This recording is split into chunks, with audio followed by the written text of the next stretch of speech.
আমি যখন ঢাকা শহর আসছি আমার পকেটে 100 টাকা ছিল। আচ্ছা। আপনাদের দোয়ায় আল্লাহর রহমতে এই বেকার ছেলেটার এখন ব্যাংকে 8-10 লাখ টাকা ঋণ। আমি মার্সেলে আইটি অফিসার পোস্ট ইন্টারভিউ দিতে গেছিলাম। তো ইন্টারভিউ বোর্ডে হেড ছিল আমাদের আমিন ভাই। তো আমাকে জিজ্ঞেস করলো আপনার কি যোগ্যতা আছে আপনাকে এই চাকরিটা দিব। আপনারা দেখেন আপনারা আমাকে ডাকেন নাই, আপনাদের সার্ভার হ্যাক কইরা নিজেরা ডাকছি।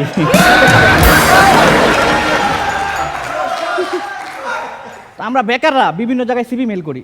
তো কিছুদিন আগে ভুল করে WHO তে সিভি মেল করতে যায় WWE তে সিভি মেল করে দিছি। সবাই দোয়া করবেন আগামীকালকে আমার জন সিনার সাথে রেসলিন।